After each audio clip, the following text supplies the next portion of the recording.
Hello and welcome to W S cube tech. मैं BK Singh. आज की इस वीडियो में मैं आपको बताने वाला हूँ increasing sampling rate of a signal. तो सिग्नल प्रोसेसिंग के अंदर अगर हम सैम्पलिंग रेट को इंक्रीज करना चाहते हैं तो उसको हम कैसे इंक्रीज कर सकते हैं। तो चलिए, हमने एक टास्क लिया है। ये हम देख सकते हैं एक्स एक वेरिएबल है जिसके अंदर हमने कुछ वैल्यूज ले रखी हैं, लाइक 3, 7, 5, 4, 2 एंड 8। तो ये हमारे पास वेरिएबल है। हम इसकी सैम्पलिंग को इंक्रीज करेंगे बाई अ फैक्टर ऑफ 2। तो इसको हम सैम्पलिंग के थ्रू इंक्रीज कैसे कर सकते हैं, तो उसके लिए हमारे पास जो कमांड आएगा वो हम देखेंगे। और इसके बाद हम इसकी सैम्पलिंग को इंक्रीज करके इसको हम प्लॉट करके देखेंगे कि पहले कैसा सिग्नल दिख रहा था और after increasing the sample rate how signals look. तो चलिए, इसको देखने के लिए सबसे पहले हम ले लेते हैं इसको एक्स के अंदर जो इनपुट है उसको एज इट इज़। तो मैंने यहाँ पे कमेंट लाइन में दे रखा है, इसको कमेंट लाइन से हटा के हम डायरेक्टली इसको कॉपी पेस्ट कर सकते हैं। तो इसको मैंने कॉपी किया और यहाँ पे पेस्ट कर दिया, तो हमारे पास एक्स वेरिएबल है, इसके अंदर ये सारी वैल्यूज़ असाइन होके आ गई। अब यहाँ पे सेमी कॉलन से क्लोज कर दें। अब यहाँ पे देखिए, ये स्पेसिंग है तो स्पेसिंग दे भी सकते हैं और नहीं भी दे सकते, इससे कोई इफेक्ट नहीं पड़ता। तो यहाँ पे मैं यहाँ पे स्पेसिंग डिलीट कर देता हूँ और फिर इसके अंदर अब मैं क्या करूँगा, सैम्पलिंग को इंक्रीज करूँगा। तो ये हमारे पास एक सीक्वेंस है, तो जैसे इसको मैं नाम दे देता हूँ सीक्वेंस कमेंट लाइन के अंदर, ताकि हमें पूरा का पूरा जो भी हम वेरिएबल ले रहे हैं वो वेरिएबल क्या रिप्रेजेंट कर रहा है वो सारी चीज़ें हम इस प्रोग्राम में देख पाएँ। तो ये हमारे पास इनपुट सीक्वेंस, और या फिर हम इसको लिख सकते हैं सीक्वेंस। तो मैंने यहाँ पे सीक्वेंस लिख दिया इसको।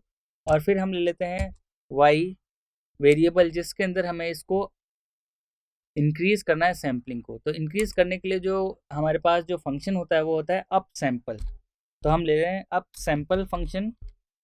ये क्या करेगा, सैम्पलिंग को यानी जो हमारे इनपुट सिग्नल है उसको अप सैम्पल कर देगा, यानी सैम्पलिंग इंक्रीज कर देगा। अब कैसे करेगा, तो उसके अंदर हम वेरिएबल असाइन कर देते हैं एक्स, क्योंकि हमें इस सीक्वेंस की सैम्पलिंग को इंक्रीज करना है। तो इसके लिए हमने लिया एक्स एज एन इनपुट, और बाय फैक्टर कितने फैक्टर से इंक्रीज करना है, तो हम यहाँ पे मेंशन कर देते हैं 2। तो हम क्या कर रहे हैं यहाँ पे, increasing sampling rate of a signal by 2।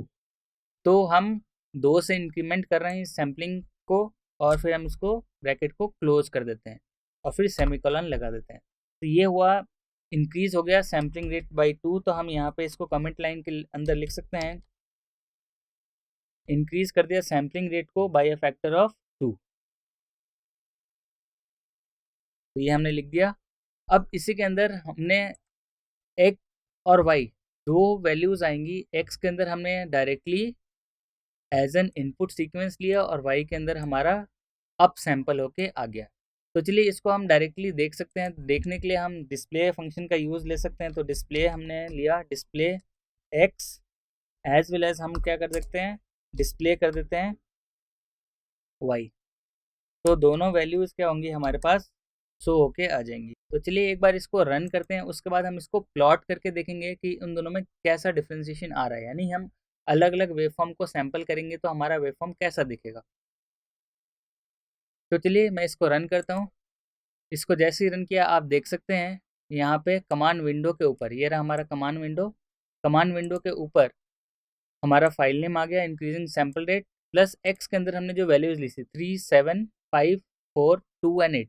3, 7, 5, 4, 2 and 8, तो ये हमारे पास इनपुट था। इसको जब हमने अप सैम्पल किया बाई अ फैक्टर ऑफ 2, तो यहाँ पे देखिए हमारे पास कितनी वैल्यूज आ गई। पहले वैल्यूज थी कितनी, 1, 2, 3, 4, 5, 6, 6 वैल्यूज थी। अब जब हमने अप सैम्पल किया बाई फैक्टर ऑफ 2, तो अब हमारे पास 12 वैल्यूज आएंगी। बट 12 वैल्यूज के अंदर जब हमने सैम्पलिंग किया, तो सैम्पलिंग के बाद जब अप सैम्पल किया तो 3 और 7 के बीच हमारे पास एक और सैम्पल ऐड हो गया। यहाँ पे देखिए 3, उसके बाद 0 और फिर 7। तो 3 और 7 के बीच हमारे पास एक सैम्पल ऐड हो गया, बट सैम्पल की वैल्यू असाइन हो गई 0, क्योंकि हमने सिर्फ और सिर्फ वैल्यूज़ वही रखनी है ओरिजिनल, हमें सिर्फ सैम्पलिंग को इंक्रीमेंट करना है। तो इसलिए जहाँ भी इंक्रीमेंट हुआ है वहाँ पे वैल्यू 0 ऐड होके आ गई है। तो देखिए 3 के बाद 0, फिर 7, फिर 7 और 5 के बीच हमारे पास एक और वैल्यू आएगी, वो आ जाएगी 0। सिमिलरली 5 और 4 के बीच हमारे पास आएगी value 0। Similarly 4 and 2 and 2 and 8 के बीच हमारी आएगी वैल्यू 0। और लास्ट में क्योंकि हमारे पास सैंपल्स कितने 1 2 3 4 5 6 हैं, तो इसका डबल हमारे पास जो वैल्यू आएगी वो आएगी। आप यहाँ से देख सकते हैं वर्क स्पेस के अंदर हमारे एक्स के अंदर 6 वैल्यूज़ हैं और वाई के अंदर हमारे पास 12 वैल्यूज़ हैं। तो यहाँ पे देखिए 12 वैल्यू आ गई हैं। अब इसको अगर हमें प्लॉट करके देखना है तो प्लॉट कर सकते हैं। तो प्लॉट करने के लिए चलिए हम वापस अपने प्रोग्राम फाइल में चलते हैं और प्रोग्राम फाइल के ऊपर यानी हम सबसे पहले क्लियर ऑल और क्लोज ऑल कमांड यूज़ कर लेते हैं। तो क्लियर ऑल क्या करेगा, सारे वेरिएबल्स को क्लियर कर देगा, क्लोज ऑल सारे ओपन फाइल्स को क्लोज कर देगा और CLC कमांड हमारे स्क्रीन को क्लियर कर देगा। तो ये तो हमारे जब भी हम रन करेंगे उस टाइम के लिए देखने के लिए कि हमारे पास जो कमांड विंडो के ऊपर जो भी वैल्यूज़ आए वो हर बार नया नया वैल्यू आए, इसलिए हमने इन तीनों फंक्शन का यूज़ लिया। अब चलिए मैं यहाँ पे सबप्लॉट कमांड यूज़ लेता हूँ। तो सबप्लॉट कमांड यूज़ लेने के लिए हम सबप्लॉट फंक्शन का यूज़ लेंगे। सबप्लॉट फंक्शन के अंदर हमें दो चीज़ें देखनी है, पहला तो original value as well as sampled value. तो हम 2 रोज़ 1 कॉलम और पहले पोजीशन पे हम क्या कर सकते हैं कि ओरिजिनल जो सिग्नल है उसको डिस्प्ले करा सकते हैं। तो हम इसको स्टेम कर देते हैं, स्टेम एक्स किया तो हमारे पास जो सिग्नल की वैल्यू है वो हमारे पास स्टेम के फॉर्म में यानी डिस्क्रीट फॉर्म में शो हो जाएगी। तो हमने स्टेम एक्स कर दिया और ये हमारे पास क्या है, ये हमारे पास ओरिजिनल सिग्नल है। तो हम इसके अंदर टाइटल डाल देते हैं, title that is original signal. तो हमने यहाँ पे ओरिजिनल सिग्नल एंटर कर दिया। उसके बाद हम एक्स लेबल और वाई लेबल भी दे सकते हैं। तो हम यहाँ पे वाई लेबल दे देते हैं। वाई लेबल हमारे पास जो आएगा वो हमारे पास क्या है, discrete value of X N, यानी कि सपोज हमने इनपुट लिया है एक्स तो उसका डिस्क्रीट वैल्यू आ गया हमारे पास एक्स एन। तो ये हमारे पास आ गया वाई के अंदर लेबलिंग और एक्स लेबल कर देते हैं। तो एक्स के अंदर हमारे पास है वो है एक्स एन, यानी जो हमने, आप चाहे तो एक्स एन लिख सकते हैं या एन ले सकते हैं, क्योंकि एन क्या है, नंबर ऑफ इनपुट्स कितने हम दे रहे हैं। तो हम यहाँ पे ले लेते हैं एन। ये आपके ऊपर है आप कौन सा वेरिएबल इनपुट में ले रहे हैं और आउटपुट के अंदर शो कर रहे हैं। यहाँ पे हमने एक्स एन की वैल्यू शो की है और एक्स लेबल के अंदर हमारे क्या है, सीक्वेंसेस हैं, इसलिए हमने इसको एन डिफाइन किया हुआ है। तो ये तो था हमारा पहला प्लॉट, सब प्लॉट 2 रोज 1 कॉलम और पहले पोजीशन पे। अब सिमिलरली हम सेकंड पोजीशन पे प्लॉट कर देते हैं। तो वापस से जो फंक्शन यूज़ करेंगे सब प्लॉट का वो एज इट इज़ यूज़ करेंगे।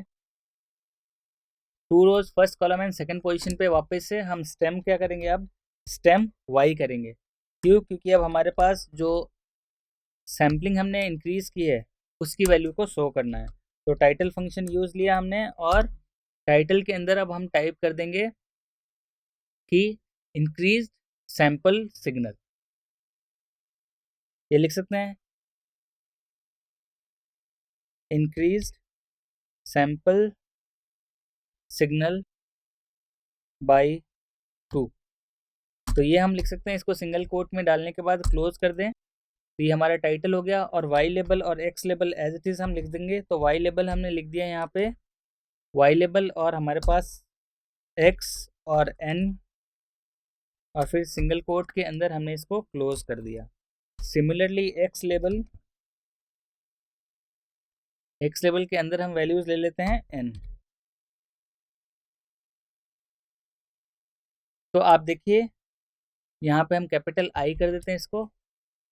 तो यहाँ पे देखिए हमारे पास पहले पोजीशन पे प्लॉट हो रहा है ओरिजिनल सिग्नल, दूसरे पोजीशन पे प्लॉट हो रहा है इंक्रीज सैंपल सिग्नल बाय 2। तो चलिए इसको प्लॉट करते हैं और फिर देखते हैं। प्लॉट तो हमने कर दिया, अब इसको हमें रन करना है। तो रन करते हैं। तो रन करने के लिए रन बटन पे क्लिक करेंगे।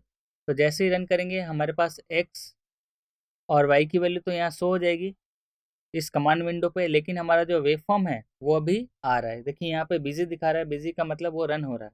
तो अब देखिए आप देख सकते हैं वेव फॉर्म हमारा आ गया। तो इसको फुल स्क्रीन कर देते हैं। यहाँ पे देखिए ये रहा हमारा ओरिजिनल सिग्नल और ये रहा हमारा इंक्रीज सैंपल सिग्नल बाई 2। तो यहाँ पे देखिए 6 वैल्यूज़ आ रही थी यहाँ पे और यहाँ पे 12 वैल्यूज़ आ रही हैं।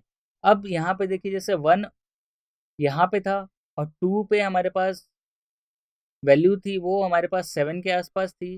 वो वैल्यूज़ तो अब क्या हुई, डबल हो गई, यानी कि सैम्पलिंग रेट डबल हो गया। जो 1 पे था वो देखिए यहाँ पे 1 पे आ गया, जो 2 पे था वो कहाँ चला गया 3 पे, और जो 3 पे था वो चला गया हमारा 5 पे। तो इस तरीके से इंक्रीज होता गया क्योंकि हमने सैम्पलिंग इंक्रीज कर दी।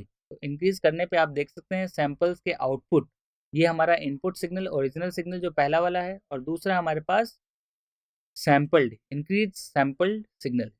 अब इसी के अंदर अगर मैं इसकी सैम्पलिंग को इंक्रीमेंट बाई 4 कर दूं, यानी सैम्पलिंग रेट इंक्रीज कर दूं बाई 4, तो क्या आउटपुट आता है। तो चलिए इसको मैं क्लोज करता हूं। क्लोज करने पे हमें क्या करना है कि एक और वेवफॉर्म लेता हूं जिसके अंदर हम इसकी सैम्पलिंग को और इंक्रीज करके इन दोनों के बीच हम डिफरेंस एनालिसिस कर सकते हैं। तो चलिए इसको देखने के लिए इसके अंदर हम सब प्लॉट जो फंक्शन है उसको हम इंक्रीज कर देते हैं, क्योंकि अब हमें 3 वैल्यूज चाहिए। तो 3 वैल्यूज के लिए हम क्या करेंगे, यहाँ पे देखिए सब प्लॉट के अंदर ही हम इसको 3 मेंशन कर देंगे। तो अब हमारे पास 3 विंडो आएगी जिसके अंदर एक रो के अंदर पहले पोजीशन पे हमारा ओरिजिनल सिग्नल आएगा, दूसरे पोजीशन पे इंक्रीज सैंपल बाई 2, और यहाँ भी हमें 3 करना है। सिमिलरली नेक्स्ट जो आएगा उसके अंदर भी हम सब प्लॉट फंक्शन लेंगे, उसके अंदर हमारा आएगा 3 रो 1 कॉलम एंड थर्ड पोजीशन। अब इसके अंदर हम सबसे पहले हमें यहाँ पे प्लॉट क्या करना है, जब जो हम इंक्रीज करेंगे सैम्पलिंग। तो सैम्पलिंग इंक्रीज करने के लिए हम क्या कर रहे हैं, यहाँ पे जो हमारा y के अंदर आप देख सकते हैं, ये देखिए y के अंदर हमने अप सैंपल किया था बाई 2, तो वैसे ही हम z ले लेते हैं। तो z के अंदर अब हम क्या करेंगे, अप सैंपल, अब इसके अंदर 2 की जगह हम क्या कर देते हैं, 4 कर देते हैं। तो अब हम हमारे पास इनपुट है वो x है और इसको हमने 4 कर दिया और इसको क्लोज कर दिया। तो अब हम क्या करेंगे, इसको z को डिस्प्ले भी करा देते हैं। तो यहीं पे करा देते हैं डिस्प्ले, ताकि स्क्रीन पे दिख जाए हमें। तो डिस्प्ले z कर दिया और उसके बाद हम इसको प्लॉट भी कर देते हैं। तो प्लॉट करने के लिए वापस नीचे जाएंगे सब प्लॉट के अंदर, और प्लॉट के लिए हम स्टेम फंक्शन का यूज़ लेंगे ताकि ये डिस्क्रीट वैल्यू शो करे। और स्टेम हम क्या करेंगे, z के अंदर हम वापस वही चीज़ है, टाइटल और लेबलिंग देंगे इसको। तो टाइटल हम दे देते हैं, टाइटल हमारे पास हो गया increase sampling by 4, increase sampling by 4 लिख देते हैं यहाँ पे, और ब्रैकेट क्लोज। फिर हम y लेबल और x लेबल देते हैं। तो यहाँ पे देखिए, यहाँ पे सिंगल कोट देना है, डबल कोट आ गया तो ये सिंगल कोट आ गया, और ये कैपिटल I लेना है। तो ये हमारे पास आ गया टाइटल के अंदर increase sample by 4। Next y label लेते हैं। तो y लेबल के अंदर वही हमारे पास वैल्यूज आएंगी जो हमारे पास x जो डिस्क्रीट वैल्यू है वो, तो xn हमने मेंशन कर दिया, और x लेवल के अंदर हम n मेंशन कर देते हैं जो हमने इनपुट लिया हुआ है, यानी नंबर ऑफ सीक्वेंसेस। तो ये देखिए, अब हम इसको प्लॉट करेंगे तो हमें तीनों एक साथ दिखेंगे। यहाँ पे देखिए कमांड विंडो पे XYZ दिखेगा और वर्क स्पेस के अंदर भी XYZ दिखेगा। तो चलिए मैं इसको रन करता हूँ। तो जैसे ही रन किया, यहाँ पे देखिए जो वैल्यू थी, पहले यहाँ पे देखिए वर्क स्पेस के अंदर हमारे पास x की वैल्यू 6 है, y की वैल्यू 12 है और z की वैल्यू 24 है, क्योंकि हमने इसको 4 टाइम्स इंक्रीमेंट कर दिया। अब यहाँ पे देखिए वेवफॉर्म के अंदर ही इंक्रीज सैंपल सिग्नल बाई 2, और ये था increase sampling of signal by 4 है। तो 4 टाइम्स में क्या हुआ, देखिए यहाँ पे तीन तीन वैल्यूज क्या होंगी, इंक्लूड होंगी हर वैल्यूज के बाद। देखो पहले के बाद हमारे पास 3 वैल्यूज ऐड हो गई, दूसरे के बाद 3 वैल्यू, तीसरे के बाद 3 वैल्यू, चौथे के बाद 3 वैल्यू, और इस तरह से 6 के बाद भी 3 वैल्यू। तो ये 18 वैल्यूज ऐड हो गई और 6 वैल्यू हमारा पहले ही ओरिजिनल सिग्नल का था। तो टोटल हमारे पास आ गई है 24। तो 0 से 24 तक हमारे पास वैल्यूज आएगी। यहाँ पे देखिए 0 से 12 तक। तो वो वैल्यूज कहाँ से देख सकते हैं, डायरेक्टली इस वेवफॉर्म से देख सकते हैं, या फिर आप यहाँ कमांड विंडो पे देख सकते हैं। तो यहाँ पे देखिए 24 वैल्यू है। जब हमने अप सैम्पलिंग किया तो हमारे पास एक वैल्यू ऐड हो रही थी हर बार। 2 से जब सैम्पलिंग किया, जब हमने 4 से किया तो 3 वैल्यूज ऐड हो रही हैं। देखिए हर वैल्यूज के बीच 3 वैल्यू ऐड हो रही है। तो ये क्या हुआ, हमने सिग्नल को अप सैम्पल किया। तो अप सैम्पलिंग से क्या होता है कि अगर हमें किसी वैल्यूज को फीड करना हो या फिर इंक्रीमेंट करना हो सैंपल्स ऑफ सिग्नल्स को, तो इस तरीके से हम सैम्पलिंग को इंक्रीज कर सकते हैं इन अ सिग्नल प्रोसेसिंग। तो चलिए इस वीडियो में आप लोगों को ये समझ में आ गया होगा कि हम up sampling of a signal कैसे करते हैं, यानी सैम्पलिंग रेट को अगर हमें इंक्रीमेंट करना हो तो हम उसको कैसे इंक्रीमेंट कर सकते हैं यूजिंग, अगर हमारे पास पहले से ही सैंपल्स दे रखे हों तो चलिए इस वीडियो में इतना ही। नेक्स्ट वीडियो में देखेंगे कि डाउन सैम्पलिंग कैसे करते हैं, और किसी भी सिग्नल के अंदर अगर हमारे पास जो सैंपल रेट हो या सैंपल्स ऑफ सिग्नल बहुत ज़्यादा हो, उसको हमें डाउन सैम्पलिंग करनी हो तो वो कैसे कर सकते हैं। तो चलिए इस वीडियो में इतना ही, मिलते हैं अगले वीडियो में। Thank you.